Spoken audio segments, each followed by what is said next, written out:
दोस्तों वेदांता लिमिटेड की बात करें तो यहाँ पे बहुत सारी अपडेट निकल के आ रही है जिनको एक एक करके हम डिस्कस करेंगे। वेदांता की सब्सिडीज कंपनी हिंदुस्तान जिंक ने डिविडेंड देने का ऐलान कर दिया है। रिकॉर्ड डेट भी आ चुकी है, कब है रिकॉर्ड डेट उसको समझने की कोशिश करेंगे। इसके अलावा वेदांता लिमिटेड ने फंड रेजिंग की है एनसीडीएस के माध्यम से। यहाँ पे एक और माइलस्टोन अचीवमेंट किया वेदांता ने, क्या है पूरी अपडेट उसको समझने की कोशिश करेंगे। और वेदांता के चेयरमैन अनिल अग्रवाल का बड़ा बयान निकल कर आया है, क्या है उसके मायने उसको भी जानने की कोशिश करेंगे। वेदांता जिसको आप देखिए डिविडेंड का बादशाह हम कहते हैं, बहुत ही बेहतर डिविडेंड देती है कंपनी, और अब डीमर्जर होने जा रहा है। बीच में रोक लगी थी एनसीएलटी की तरफ से, लेकिन एनसीएलटी ने उस रोक को हटा दिया है। जल्द ही डीमर्जर की प्रक्रिया पूरी होगी और जितने भी निवेशक हैं उनको एक वेदांता के शेयर के बदले टोटल 5 शेयर मिल जाएंगे। तो ये बड़ी अपॉर्चुनिटी इस समय दिखाई दे रही है और आगे की क्या रणनीति है उसको जानेंगे इस वीडियो के माध्यम से। लेकिन फ्रेंड्स, उससे पहले अगर आप पहली बार हमारे चैनल पे आए तो चैनल को सब्सक्राइब कर दीजिए, एक बेल आइकॉन दबा दीजिए ताकि जब भी नया वीडियो बने पहला नोटिफिकेशन आपको मिले। वीडियो पसंद आए तो लाइक से जरूर कीजिए। चलो फ्रेंड्स, वीडियो स्टार्ट करते हैं। मैं हूँ आपका दोस्त एसबी दवे और हमारे अपने चैनल ऑनलाइन कमाई में आपका बहुत बहुत स्वागत है।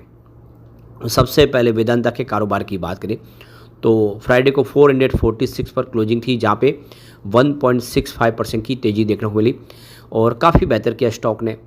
अब यहाँ पे जो लेटेस्ट अपडेट निकल के आ रही है, वेदांता लिमिटेड ने जो एक्सचेंज को जानकारी दी है, उन्होंने एनसीडीएस को यहाँ पे जारी किया है। तो बोर्ड मीटिंग थी, उसमें फैसला कर लिया गया है और यहाँ पे कंपनी की तरफ से एनसीडीएस जारी किए गए।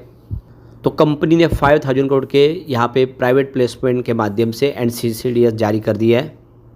तो गुरुवार को आप देखिए स्टॉक के अंदर बेहतर प्रदर्शन देखने को मिला, क्योंकि यहाँ पे वेदांता के बोर्ड ने अप्रूवल दिया है अलॉटमेंट करने के लिए एनसीडीएस 5000 करोड़ के प्राइवेट प्लेसमेंट के माध्यम से। तो यहाँ पे सीरीज 1 के अंदर कंपनी की तरफ से 2,40,000 denominated unsecured redeemable rated listed non convertible debentures bonds जारी किए, जिसकी face value 1 lakh rupees each है और इसके माध्यम से 2,400 करोड़ रुपीज़ की फंड रेजिंग होगी। और सीरीज 2 में देखें तो कंपनी ने 1,75,000 unsecured redeemable rated listed NCD जारी किए, ये भी जिसकी fund face value 1 lakh rupees है और इसके माध्यम से 1,750 करोड़ रुपीज़ की फंड रेजिंग होगी। और सीरीज में 3 में देखें तो यहाँ पे अलॉटमेंट हुई है 85,000 unsecured redeemable rated listed NCDS, जिसकी फेस वैल्यू 1 लाख रुपीज़ है और इसके माध्यम से 850 करोड़ की फंड रेजिंग की गई है। तो ये अलग अलग 3 सीरीज के अंदर यहाँ पे एनसीडीएस जारी किए गए। तो कंपनी के फ्यूचर प्लान बढ़िया है, फंड की जरूरत है और ऐसे में ये फंड रेजिंग का फैसला काफ़ी मायने रखता है।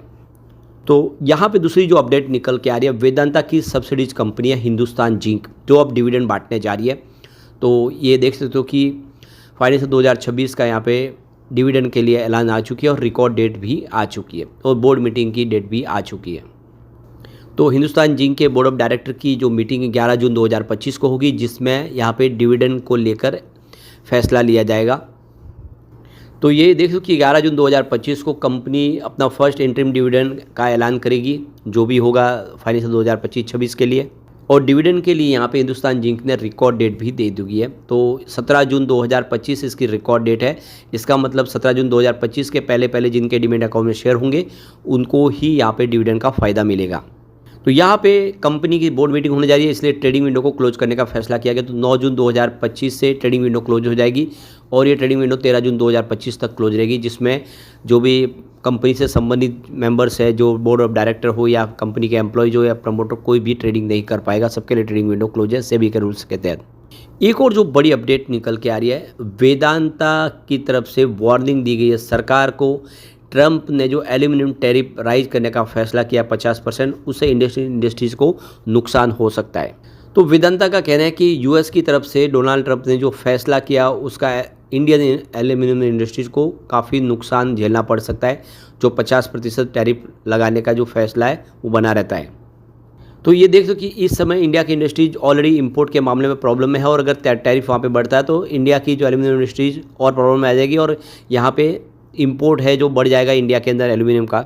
तो इसी तरह से अगर यूएस में टैरिफ लग जाएगा तो जो वहाँ पे जाने वाला एल्यूमिनियम है वो सारा इंडिया में डंप होगा और इससे इस इंडस्ट्रीज़ को और ज़्यादा नुकसान हो सकता है, यहाँ का मार्केट और ज़्यादा ख़राब हो सकता है। इंडिया की जो डोमेस्टिक एल्यूमिनियम इंडस्ट्रीज़ है उनको प्रॉब्लम हो सकती है और इसीलिए वेदांता की तरफ से सरकार से ये मांग की गई है कि जिस तरह से यूएस टैरिफ लगा रहा है उसी तरह से प्रोटेक्टिव टैरिफ इंडिया को भी लगाना चाहिए, जिससे आने वाले समय यहाँ पे ड्यूटी गार्ड के तौर पे यहाँ पे एल्यूमिनियम इंडस्ट्रीज़ को बचाने के लिए कुछ तो सरकार को यहाँ पे फैसले बड़े लेने होंगे। एक और जो बड़ी अपडेट निकल के आ रही है, वेदांता लिमिटेड ने एक माइलस्टोन अचीवमेंट कर लिया है, 1 गीगावाट की रिन्यूएबल एनर्जी कैपेसिटी को प्राप्त कर लिया है।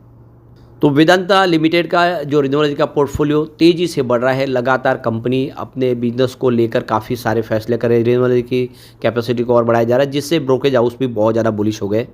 तो वेदांता लिमिटेड की तरफ से अनाउंस किया गया है कि उनका जो रिन्यूएबल एनर्जी का जो पोर्टफोलियो 1.03 गीगावाट तक पहुंच चुका है और ये देख सकते हो कंपनी इसका जो लॉन्ग टर्म गोल रखा गया 2030 तक के लिए वो 2.5 गीगावाट का है, यानी 2.5 गीगावाट की कैपेसिटी को प्राप्त करा, उसमें से 1.03 गीगावाट ऑलरेडी इन्होंने अचीव कर लिया है।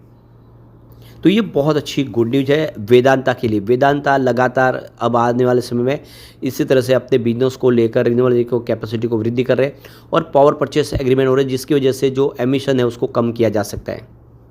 एक और जो बड़ी अपडेट निकल के आ रही है, यूपी के अंदर आप देखिए बिजली का निजीकरण होने जा रहा है, उसको लेकर वेदांता के चेयरमैन अनिल अग्रवाल की तरफ से भी बयान निकल कर आया है। उन्होंने सरकार का साथ दिया है। उनका कहना है कि यूपी सरकार का फैसला बहुत अच्छा कदम है।